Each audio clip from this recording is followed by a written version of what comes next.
Friends, Cowboy Jobu here with the Jobu Report, and as always, thank you for subscribing to the Jobu Report. We're closing in on 3,000, and I just can't wait to get there. Thank you guys for spreading the mojo. Well, we're 24 hours away from the Dallas Cowboys taking on the Baltimore Ravens, so we're going to check in with NFL Access and see what they have to say about that, and the possibility that the Cowboys could trade Tony Romo. Let's go to that tape. Tony Romo officially listed as questionable for Sunday's game against the Ravens, but he is expected to suit up as the backup to Dak Prescott. It'll be the first time in 10 years that a healthy Romo didn't start a game for Dallas, and the first time since Cowboys head coach Jason Garrett first joined the staff as an offensive coordinator in 2007 that Romo is a backup. Our focus is on Friday. Tony's done a really nice job the last few weeks getting himself game ready. He's had 2 good days of practice. Hopefully he'll have another good day of practice today, but our focus and attention is on Friday and our preparation for the Ravens on Sunday. Jane Slater with the Cowboys in Frisco, Texas. Tony Romo been in Dallas longer than Troy Aikman, so not an easy situation for the Cowboys, but kind of the obvious decision here for Jerry and Stephen Jones. The focus now, though, for everybody, Jane, is on the Ravens, and that Baltimore defense is no joke.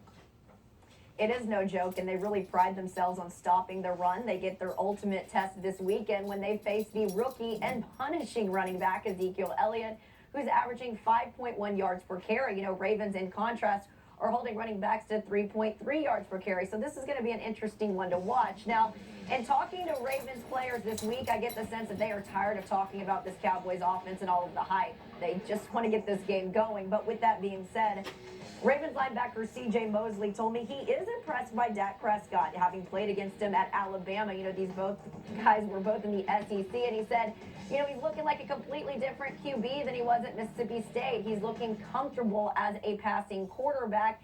He also said he's looking forward to going up against Ezekiel Elliott. These two didn't play each other in college, but he did get to see him last year go up against Alabama and run right through their defense when they played against them in the Sugar Bowl. Jane Slater, thank you very much. Let's take a look at the numbers here when it comes to the Ravens and the Cowboys. The Ravens undefeated against the Cowboys, 4-0 all time, and their rush defense tops in the NFL, going up against a rushing attack from the Cowboys that also ranks number 1 overall. More on the Cowboys now and Romo's future with the team. Ian Rappaport's been looking into the numbers and joins us now. Financially speaking, Ian, what makes the most sense for the Cowboys, to trade, release, or keep Romo?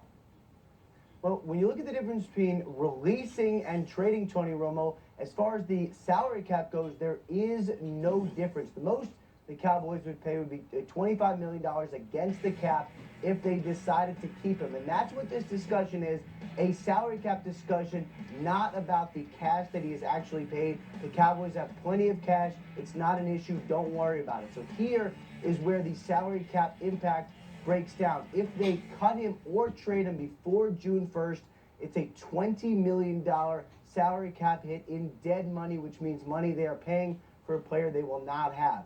If they do this after June 1st, they can split up the salary cap hit between 2017 and 2018. Either way, the Cowboys are going to have a big-time cap hit for a player who is not likely to be on the roster.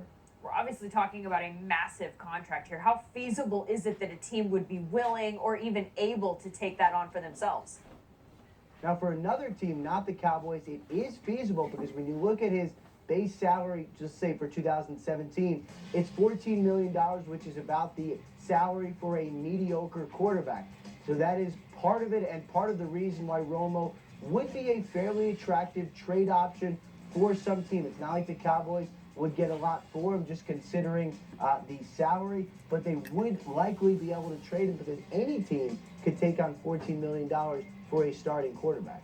How do Tony's wants factor into all of this? Let's say the Browns are the team that makes the best offer to the Cowboys, but he didn't want to go there. What happens then? Well, there is the human part of this, which is Tony Romo's meant a lot to the Cowboys organization. He's very close with the Joneses. They have to know that he would not like to go to Cleveland, mainly because Romo is going to want to be playing for a contender. He's want to go somewhere where he can win right now and potentially get to the Super Bowl. The Browns are just not there. So the Joneses would know that they would not want to trade him, that he would not go there if they were going to trade him there. The other part of it is any trade would likely include a new contract, similar to what we talked about with Colin Kaepernick all this past offseason. So Romo would have to go somewhere he wanted, because before any trade would get done, there would be a discussion about what his new contract, which would include some guaranteed money, would look like. Thank you, Ian. Some much needed clarification there.